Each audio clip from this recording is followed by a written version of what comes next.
All right, what's up, City Alliance? How y'all doing today?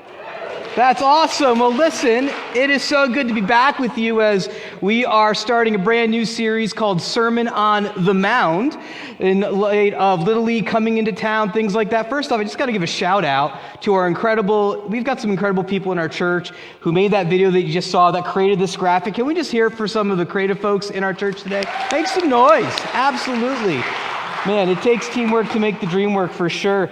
And so we're excited because, we're going to be doing a baseball-themed series in the month of August. If you grew up in Williamsport or you're new to the area, you should know that Little League is kind of a big deal around here, so we get to be a part of that. In fact, one of the things that we get to do is coming up on August 14th, we have the Grand Slam Parade. Every year, all of these Little League teams from all over the country, actually, all over the world, descend on Williamsport, and we have an opportunity as a church, because of where our building is, to be a blessing to all those parade goers. So last year, we actually opened up our building. We invited people to use our bathrooms for free. If you've ever had small children at an event like a parade, you know what a gift and a blessing it is to provide clean, safe bathrooms. So we're going to have that, as well as bottled water and popcorn. And if you want to come and help us bless the city of Williamsport, we would love it if you could sign up. You can just kind of hover your phone over this QR code. It'll take you to our registration page. You can sign up. We'll give you more information of what slot you can come and serve and be part of. And you can watch the parade from our church steps. It's really kind of a cool way. We're also going to have a photo booth. In fact, when you guys came in, you probably saw a photo booth out in the corner. I would encourage you, go ahead, get your picture taken with your family at that photo booth, share it on social media, and we're going to have that same thing available as well. Also, when you came in, you were probably given a couple of these cards here, and these are invite cards. If you want to go ahead and take one and wave it at me, I want to feel the wind of the cards. Oh, it feels good, feels good. It's like better than a fan.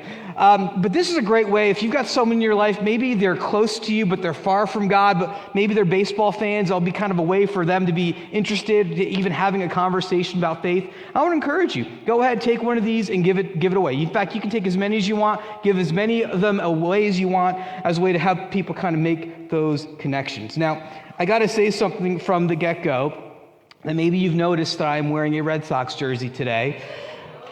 Are there Red Sox fans here? Wow. All right, we're not alone. We're not alone. But I just need to let you know I married into the Red Sox fandom, okay? I grew up in Newark, New Jersey, so you can tell what I may or may not be cheering for then. So, I want to stay neutral here so everyone, doesn't, we want to promote peace. Well, listen, I'm really excited about this series. And if I could give you a little bit of background, I know many of you were from Williamsport, and so you could probably get up here and do this first part of the message. But Little League all starts with a man named Carl Stotts. Carl Stotts was a gentleman who lived in Williamsport, and he was playing, catch with his nephews in his backyard. They're playing catch with the baseball, and he trips over a lilac bush. This is the story that's told. He trips over this lilac bush, and then all of a sudden he has this epiphany. He has this inspiration, and the New York Times captures it with this quote. He says this to his nephews: "How would you like to play on a regular team with uniforms, your own cap, a new ball for every game, and bats your size?" And that was literally the birth of Little League. And it was started in 1939, and it started with just a handful of kids, a handful of teams, and they would get together and they would just simply play baseball. He would train them, and they would have bats that were their own sizes and gloves and all that, and eventually grew and grew and grew to what it is today. There literally is a Little League team in every community around the world. In fact, this was such a powerful thing. Listen to what one of the local churches in Williamsport said about Little League. They said this: "The greatest remedy for juvenile delinquency ever discovered in the city was Little League." So this wasn't just something that was done for fun or for entertainment. It actually served a purpose. It actually helped give kids in the community of Williamsport focus and purpose all through the game of baseball. It's kind of incredible. In fact, this is memorialized by Carl Stotts. He's got his own field. If you've ever been in town, you've probably seen the Carl Stotts field. Maybe you've played baseball there or Little League there when you were kids, or you've taken their kids there. But Carl Stotts knew that this wasn't something he could do on his own. He needed the community around him. He needed a team around him. And so he built that team. And that's kind of what made Little League what it is today. And I think that's one of the first parallels that we see is that oftentimes Christianity isn't something that we do on our own. We need one another. And in fact, with Carl Stotz, he would have said something like, it takes teamwork to make the dream work. But if I could maybe tweak it, I would say it takes teamwork to make God's dream work. Now, let me clarify this. Here's the truth. God can do anything on his own. Amen? God has the power, the ability. He doesn't need us. But for whatever reason, God has chosen to partner with you and I to bring about his will into our world. And so the way God has designed it is for him to make his dream of those of us part of his forever family. He's developed a team. It takes teamwork to make God's dream work because Christianity is a team sport. Okay, maybe you've heard, you know what, we live in a culture where it's you do you, or, it's just me and God, it's just individual, it's just personal, but that's not how Scripture was designed. That's not how Christianity was made to be experienced. It is something that we do together. We are made to do life together. We are made to do faith together. And when Paul is talking about, or Paul, one of the early church leaders, is talking about faith, he often uses sports metaphors and sports analogies to kind of make a bridge between the natural and the spiritual. Look what he says here to a church that he's writing to in the city of Corinth. He says this, everyone who competes in the game goes into what? Strict training. They do it to get a crown that will not last, but we do it to get a crown that will last forever. So Paul is already talking about the idea of competition, of training, of developing for a specific purpose. He goes on and says this, therefore, I do not run like a man running aimlessly. I do not fight like a man beating the air. He's saying, I work with intention. I'm developing myself so that I can win the game. And he says this, no, I beat my body and make it my slave so that after I have preached to others, I myself will not be disqualified for the prize. What does a champion athlete do? They're known for their discipline. They're known for their focus. They're known for saying no to good things or okay things so they can eat the best kind of foods that's going to build up muscle. They're doing exercises and they're working out longer and harder than anyone else. And so Paul is saying, just like as a prized athlete does that to win in their game of choice, in the same way as followers of Jesus, we need to have that same mindset when it comes to things of God. Amen?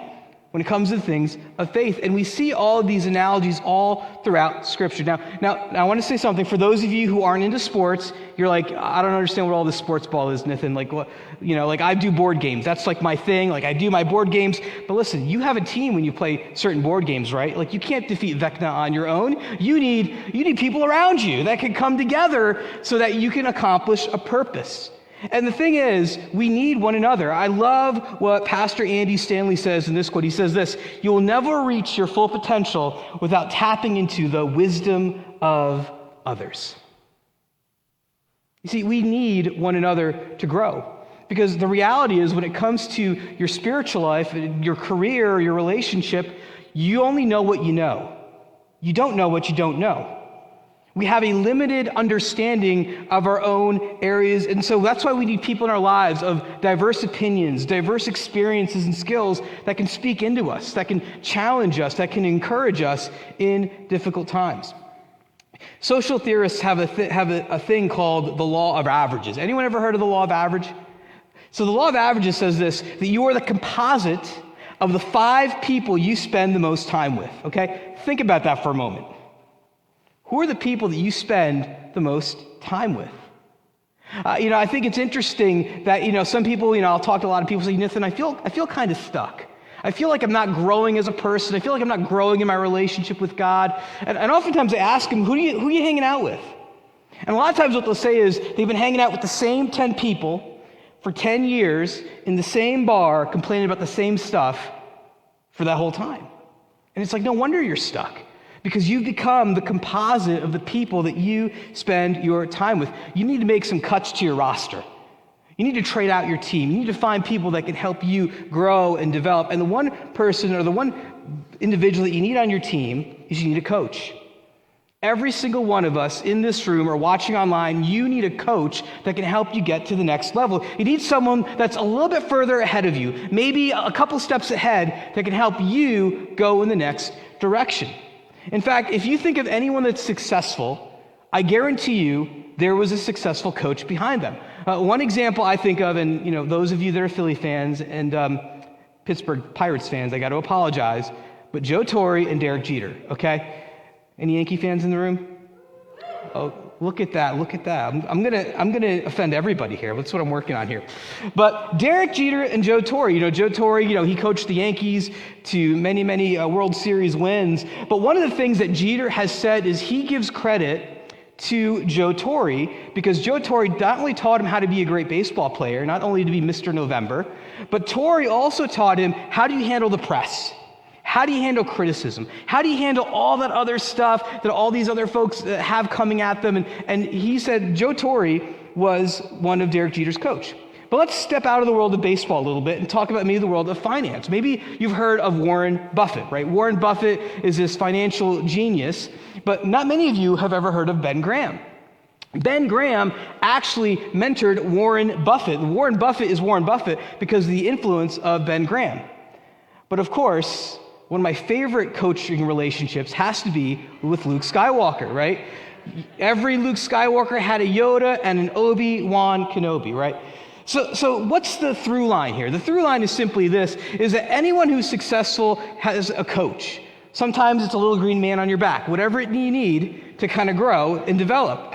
Everyone needs a coach in our lives. And so today I want to look at a Hall of Fame coach that we see in the New Testament.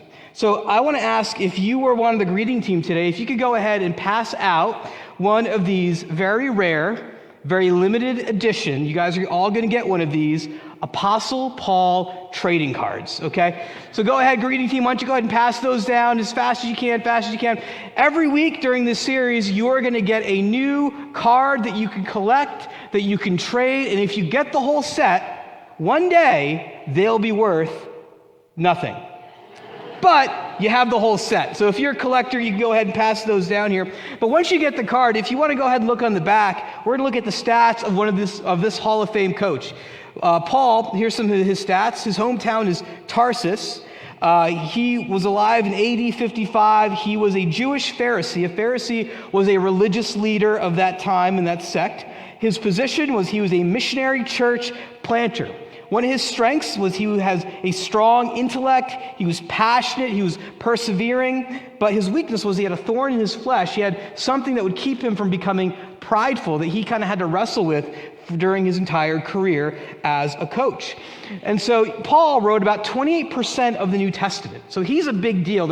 A lot of the Bible that we have was because Paul wrote it. Now, Paul, his story is interesting. He started actually as a murderer. He was trying to stamp out Christianity. He was trying to end it, but he became one of the greatest leaders in the Christian faith. And he's actually a template of what I think a good coach looks like. And so I want to look at a coaching encounter he had with a church in Thessalonica. So if you have a Bible or you have a Bible app, you go ahead and turn to 1 Thessalonians chapter 2, verse 7. Otherwise, you can just follow along with me on the screen. Paul is writing to a team that he's kind of coaching from a distance by writing them a letter, and he's trying to encourage them to keep moving forward in their faith. They're experiencing some struggles and some difficulties. They're kind of in a slump, and so Paul's trying to encourage them to kind of take the next step. So starting at verse 7, it says this: "Just as a nursing mother cares for her children, so we cared for you." Now, one of the things I love about Paul is Paul loves to use metaphors to kind of make spiritual things come to life. And so before he was using sports metaphors, now he's using the metaphor of a nursing mom. He goes on to say this: "Because we loved you so much, we were delighted to share with you not only the gospel of God, but our lives as well." And I love this sentence that, Paul says, we were delighted to share with you not only the gospel, but our lives. Paul was saying, guys, I didn't just come and preach at you, but I hung out with you. We had dinner together. I played with your kids. We went to the ball game together. We had a relationship and a friendship that went beyond just preacher and person I'm preaching at. He says, "Surely you remember, brothers and sisters, our toil and hardship. We worked night and day in order not to be a burden to anyone while we preached the gospel of God to you." So Paul's saying, guys, I wasn't a salesman. I wasn't trying to sell the good news to you. I wanted you to know it because literally it's the message of my life. It's the message of my heart. It's what I devoted my entire being to. And he says, you are witnesses, meaning you guys saw this, and so is God, of how holy, righteous, and blameless we were among you who believed. Paul's again saying, guys, you saw it. You saw how he lived in front of you. And he says, for you know that we dealt with each of you as a father, go to the next slide here, as a father deals with his own children. And how does a father deal with his children? He's encouraging, comforting, and urging you to live lives worthy of God, who calls you into his kingdom and glory. See, Paul is coaching this team that is in Thessalonica that's trying to make an impact with the gospel. But for him, it's not just a professional thing, it's profoundly personal. He wants them to really get it and to understand it. And to see, for Paul, faith wasn't just something that was expressed through belief, it was expressed through your entire life. It was in how you lived and how you saw things and how you interacted with people. See, for Paul, faith didn't just end there as an intellectual exercise. It was how you lived your life. So to win at faith meant that you had to win in the way you were living your life. And so Paul shows us, I think, 3 qualities of a quality coach that either God's calling you to be for somebody, or maybe someone that you need to add to your law of averages, so your law of 5. And that is this, is you want to find a coach that can practice candor with compassion. You want to find someone who can tell you the unvarnished truth, maybe when you don't want to hear it, maybe especially when you don't want to hear it, but they want to be honest with you, but they do it with compassion. Look what Paul says here. He says this, just as a nursing mother cares for her children, so we cared for you. Now, I know many of you are parents, and maybe you can remember what it was like nursing your kids, or maybe you're still nursing your kids. I know that for my wife, it was an incredibly personal event when she was nursing our kids. It was very, very personal. It was very, very intimate, because this small infant is basing its entire life on you. It needs you for every single thing. It needs you for food. It needs you for shelter. It needs you for care, for warmth. And the same way Paul is saying, guys, I came around you and I comforted you, just like a nursing mother. And you see, this is really important because for Paul, there was no other Christians in Thessalonica. It was him. So he had to come along and care for that church. But not only that, he uses this feminine imagery, but he also balances that with some masculine imagery, verse 11, where he says this, for you know that we dealt with each of you as a father deals with his own children. And here's how a dad deals with kids, by encouraging, comforting, and urging you to live lives worthy of God. You see, in the ancient world, there was this idea that women had to be soft and compassionate, but men were to be hard and stern. But Paul's like, no, that's not how it's supposed to be. Men, you're called to be compassionate and tender towards your children. And moms, you need to be challenging your kids as well, urge them to live good lives. And this idea of urging is where we get the idea of candor. Candor is simply this. It means being honest and direct. Now, I think many of us, when we think of the idea of being honest and direct with someone, it can kind of feel like we're being rude, like, we're saying some things that are kind of harsh and difficult and things like that. But for Paul, that's how you showed love, by being candid, by being honest and direct. In fact, if you continue to read the book of Thessalonians in the Bible that we're reading from, you see that Paul has some really honest and really direct conversations. He says things like this, if you continue on sexual immorality, church, God will judge you. Like, that doesn't have the warm, happy feelings when you hear something like that. But it was honest. It was true. Paul was having a candid conversation with them, but it was one that was compassionate. So I got to ask us, do you have people in your life, someone on your team that is like that they can tell you the unvarnished truth, you've given them permission to be candid with you, but also they can be compassionate? Because these are really important characteristics. The reason why they're candid with you is because they love you, they care about you, they want you to grow into the person that God's called you to be.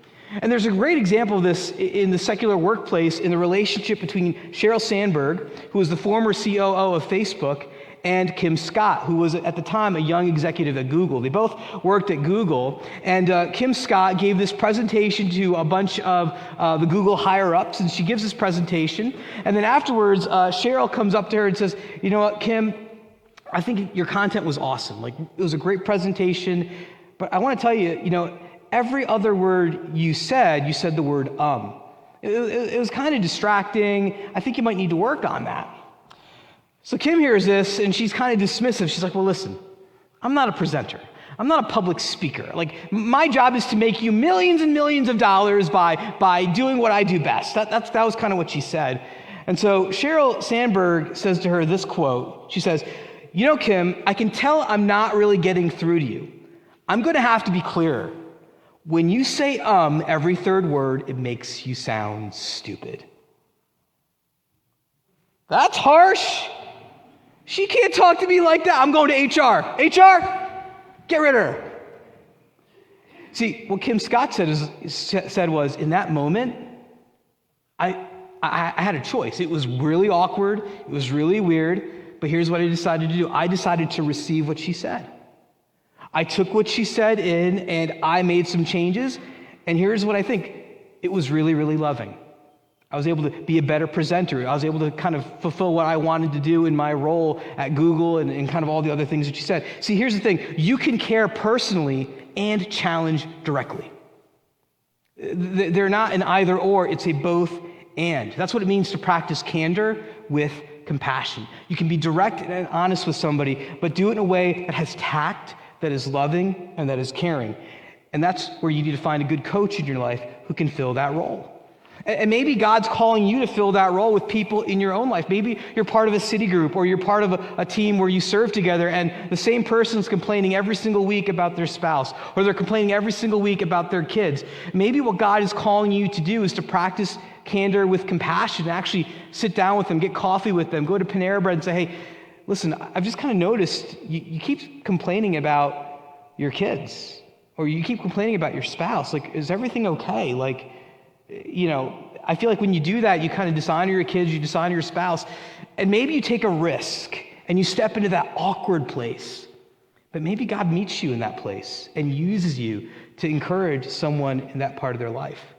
Great coaches, they practice candor with compassion, but they also open up their lives. If you want to be a coach to someone, are you willing to open up your life to them and let them see the way you live? Now, it's not airing out your dirty laundry, but it's simply living in a way where you're transparent. The person that you are when no one is around is the same person you are when everyone is around. They can see your weaknesses and your failures and your strengths.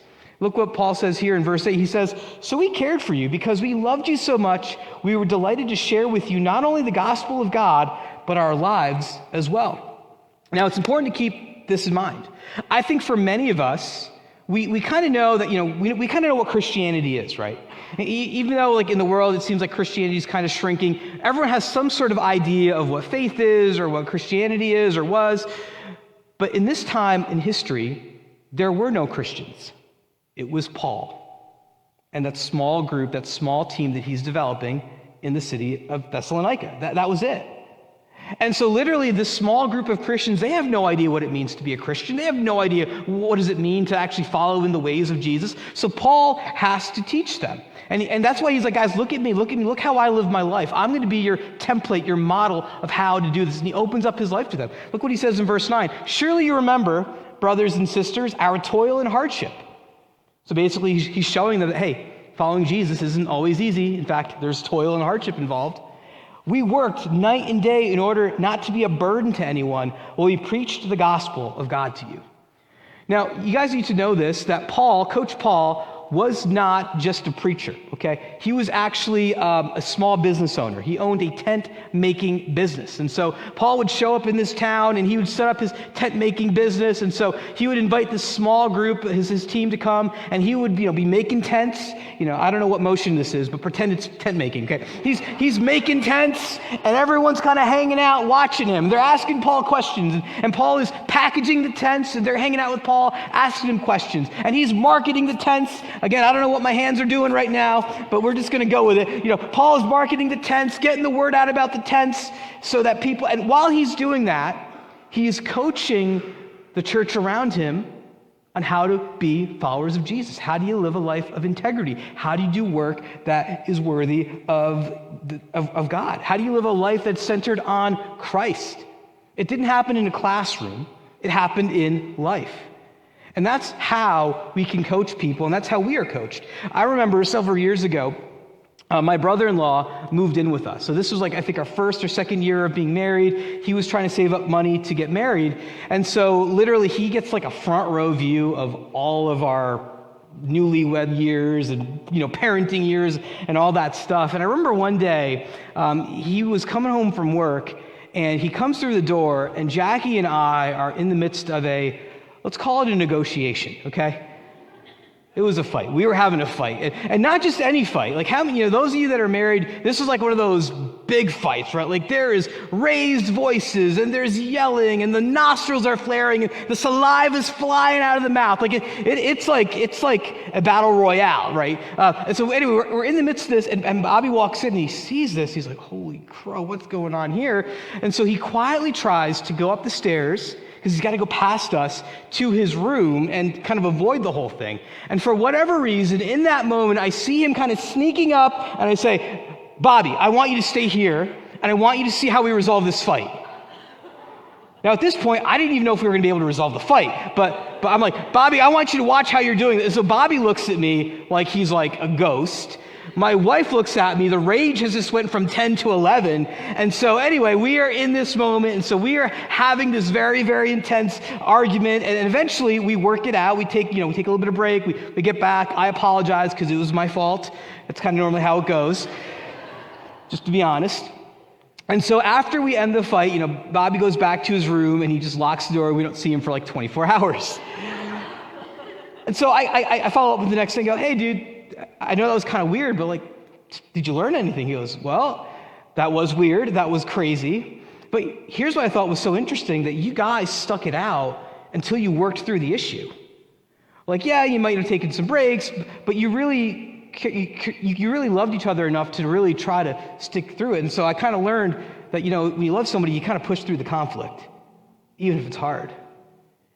And I was like, that's pretty cool. Here's the thing, all of our lives we can use to coach and to teach. And maybe you feel like, man, there's things that I don't do well. But you know what? God can use those things if you're willing to be open to them and surrender them to Him. And so it all begins by being open and honest. Do you have someone in your life who's open and honest about the good and bad about their lives? They're willing to open up their lives so you can kind of take a look and see, man, this is how you parent kids. Good, bad, and ugly. This is how you are in a marriage relationship, or this is how you can work in your career, whatever it might be. Are you able to open up and be open and honest with others? And do you have people like that in your own lives? Because the final quality of a Hall of Fame coach is that they're guided by a greater goal. And Paul knows this. That's why Paul says this. He says, live lives that are worthy of God who calls you to His kingdom. He says, live lives that are worthy of that. Because there's something much, much bigger that Paul is calling the people, his team, to be playing for. Because for Paul, the end goal of success as followers of Jesus wasn't that they die and go to heaven one day, but they actually live for Jesus now. That they're able to help share the message of the gospel, the good news of Jesus, how to be part of His forever family, that they can be a part of praying for and working towards God's kingdom coming into our world and into our reality. See, for Paul, he was passionate about these things, and he was trying to help his people say, hey, I'm not calling you guys to be part of the kingdom of Rome. I'm calling you to be part of the kingdom of God. You're not playing for the team that you're playing for is God's team. Not to be better Americans, not to be better Canadians, not to be better Indians. You are called to play for the ultimate team, and that is for my kingdom, to help it move forward. And so Paul lived that message out. He opened his life up to others so that they could see that message, and it changed the lives of people. And we see this happen all the time. That's what Paul is. He opens up his life, and he helps them see the bigger picture of what to live for. We see an example of that also in the life of Turner Ward and Paul Goldschmidt. In fact, that's what Turner Ward did for Paul here.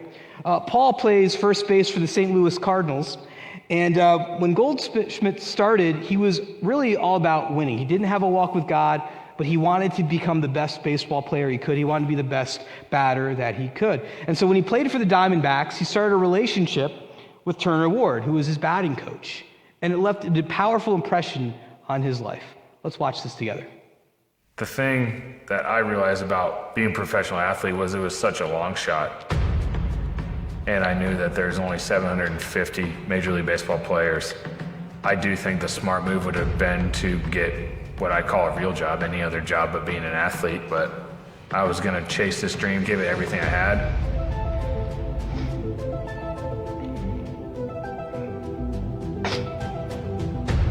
You know, I wasn't the best player on my team, but the next year I was a little bit better and a little bit better. And I mean, that's kind of the story of my baseball career is try to get a little better every year. I got the opportunity to pay for a chunk of my college education, and so I took that opportunity. And in college, I got an opportunity to play professionally, and so I took that opportunity as well. I mean, I've always been a pretty independent person. I think back, there was like coaches who maybe talked about their faith in Jesus and God, but yeah, I wasn't really wanting to hear it. I either thought there was no God or, if there is a God, I'll figure it out later. It wasn't a top priority for me, or a priority at all. In 2011, I was in AA with the Diamondbacks, and our manager was Turner Ward. I first met Paul in AA and got called up to the big leagues. He's probably the most coachable player I've been around. We'd go to the batting cage and, I'd hit early. We'd take 50, 60 swings, working my swing, and then we'd sit there for 20, 30 minutes and just talk about life. He asked me a question. He goes, "What do I need to do to get better?" I said, "Well, if you give me a couple of weeks, I'll tell you." I think the shock on his face is thinking probably, man, is there that much stuff? Turner was very open with his faith and his beliefs and did not push it on me at all. But of course, I started asking him about the reason he lives his life a certain way and why he believes something different than I did. I said, first of all, you got to grow in your relationship with Christ. Second of all, you got to be a better husband. And third of all, you got to be a better player. First time I read anything in the Bible was with him, and started reading the book of Proverbs. I just think, whether you're a believer or not, there's so much truth in those sayings in Proverbs, and that's probably, the first time when my mind was open to where what the Bible says isn't a lie. Having my mind logically read it, study it, see what that means, have it not contradict itself. I started asking questions and getting answers, and just kind of wanted to explore it more and more. I think that's where my story of knowing Jesus starts. I watched a guy who truly understands what it means to surrender his life to Christ. I think my friends were very open, I would say, even about their mistakes and their vulnerabilities, which then allowed me to kind of eventually do the same thing. I know I'm not perfect. I know I'm making mistakes all the time. The Bible talks about, and Jesus talks about, how none of us can be perfect, and that's why we need him, and that to me was a message of truth. I guess that's where I'm at. My name is Paul Goldschmidt, and I am second.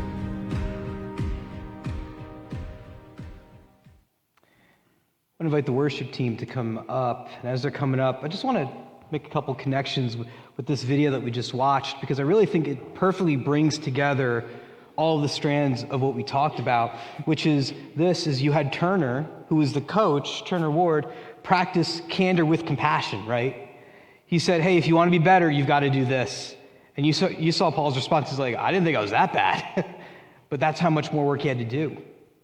But then he also opened up his lives. He said, Turner, he talked about his faith. He was open about it. He was honest about it. And I saw that there was something about it that was actually attractive. He wasn't preaching at me. He was just kind of talking about, this is what faith looked like in my life. And then Turner was guided by a greater goal.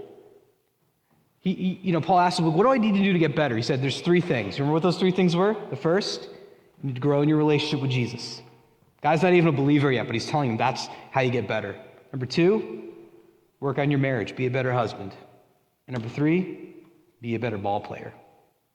Isn't it interesting? Paul's asking, how do I become a better ball player? He's like, your number one priority is first, you grow your relationship with Jesus, and you trust him with all the other pieces to it. That's the kind of coach that you need in your lineup so that you can become who God's called you to be, so that you can grow in your spiritual life, so that you can be a source of light and have an impact in this broken world when you surround yourself with those people who can coach you, lead you, and guide you. And maybe God is calling you to be a coach for someone else. And maybe you're kind of wondering, okay, Nathan, how do I do that? How do I get a coach? Well, first, you ask. You ask God to bring someone into your life that either you can coach or that can coach you. That's the most basic one. And then the second is look to your left. Go ahead, everyone look to your left, and then look to your right. I guarantee you that there's someone here in our community that would love to come alongside of you and to coach you. Maybe you're thinking, man, I want to be a small business. I want to start a small business, and I don't know how to do that. I look at all the videos on YouTube, which is great, but can you find someone in our church who would love to say, hey, here's what it feels like when you're applying for a loan and you're not sure if it's going to come through or not.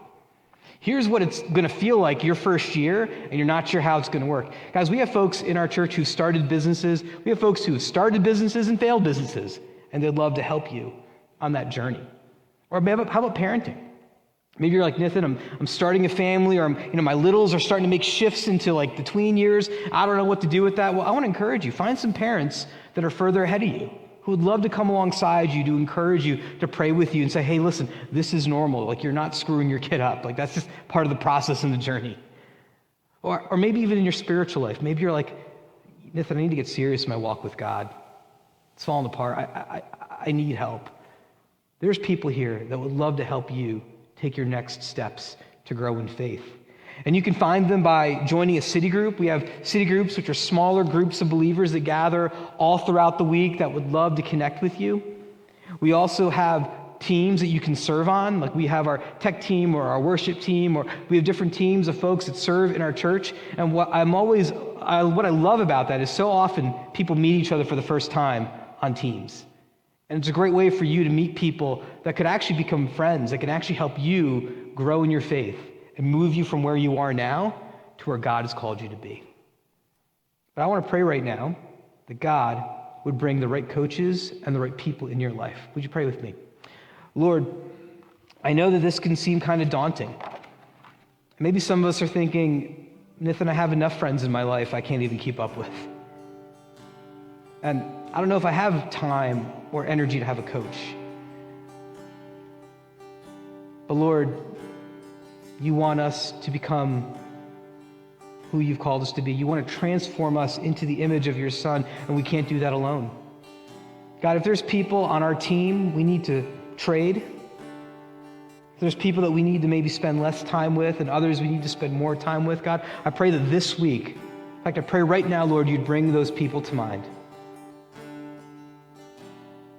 I pray, God, that we would take those steps to connect with them, to help us become who you've called us to be.